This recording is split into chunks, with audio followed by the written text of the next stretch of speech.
if Carson Wentz can take you a lot of the way there, and then Nick Foles takes over, and as a result of that, like last year, they had a good playoff position, and then you need to use more of your horses because Nick Foles can do less. As a result of that, at least temporarily, your team gets more integrated and juiced.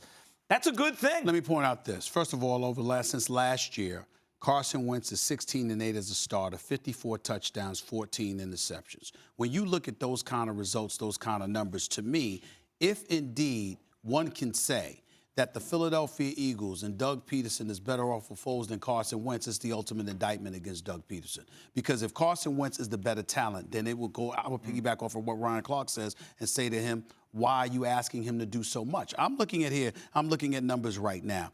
Why is it that you've got Zach Ertz? He's been targeted 136 times. Now, you say he's asking them to do more, but I'm seeing a drop-off. Nelson Aguilar targeted 84 times. Alshon Jeffrey targeted 82 times. Dallas Goedert targeted 38 times. And we know that this kid has the potential to be a stud. It seems to me that obviously since Carson Wentz was playing up until last week or so, first couple of games Nick Foles played, I'm just looking at it from the perspective that, again, if Ryan Clark is absolutely right, and I have no reason to believe otherwise, I'm looking at Doug Pederson because my mentality is if I have a better weapon at the quarterback position, and it's obvious he is better than Nick Foles, but somehow Nick Foles is better with what I want him to do than Carson Wentz is better with what I want him to do, then maybe you are the problem for Carson Wentz as opposed to opposing defenses. No, listen, I don't disagree with that. And it's difficult to have this conversation because it almost sounds like you're saying Carson Wentz hasn't been good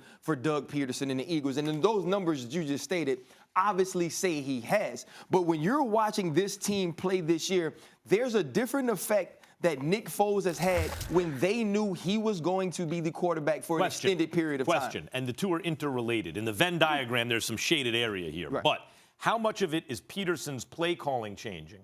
And how much of it, or even game planning, and how much of it is next man up mentality, knowing there's a drop-off in talent, everyone feels a little more responsible. That's a huge piece of it. And that's why I make the distinction between Nick Foles playing for an extended period of time. Right. Because when at the start of the season, you knew Nick Foles was going to be the quarterback, but only until Carson Wentz was healthy.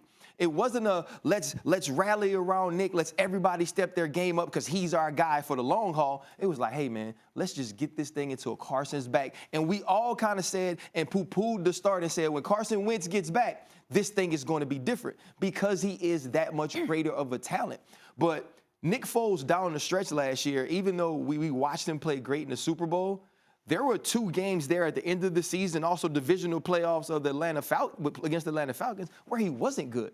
Right? Where this team had to pull the win out with defense and with running the football. And so I'm not saying that every game Nick Foles is going to play well and have this team in position to win. What I'm saying is the people stepping up, Doug Pederson game planning different, calling plays different. It's like Fitzmagic, right? Like yeah. Ryan Fitzpatrick, if you don't overexpose him, can be a very effective quarterback. If you're fooled into believing he's going to take you the whole season, he'll get exposed. But over the short run, he could be good. I think the same is true with Foles.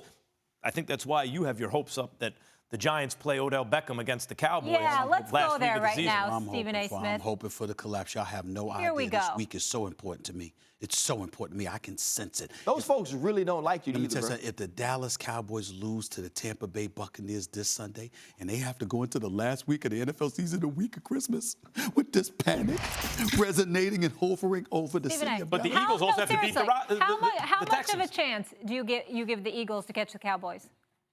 That's a tricky question. You know why? Because if you're telling me, do I give the Eagles a chance to beat Houston this week? I give them a chance. I give them a 50-50 chance to beat the Houston Texans this week, all right? My issue is Tampa Bay. Can I trust Tampa Bay to take out Dallas in Dallas? I can't. Not with Jameis Winston, not with how awful that defense has been, not with them being this haphazard. I can't do it, but I'm praying because, again, if the Tampa Bay Buccaneers beat the Dallas Cowboys and the Philadelphia Eagles win, remember, the Washington Redskins and the Philadelphia Eagles play in the season finale. So if they both win, this week, because that's a lot asking for a lot, then one of them's got to win the season finale. If Dallas loses, then they go into the last week. This is really what you're talking about. Christmas week with the Cowboys Nation in complete panic mode. Oh my goodness! Talk about Christmas early for me. I used to think this was an act. By the way, we'll be here my Christmas Lord, Day, you're everyone. really We're working. This is special.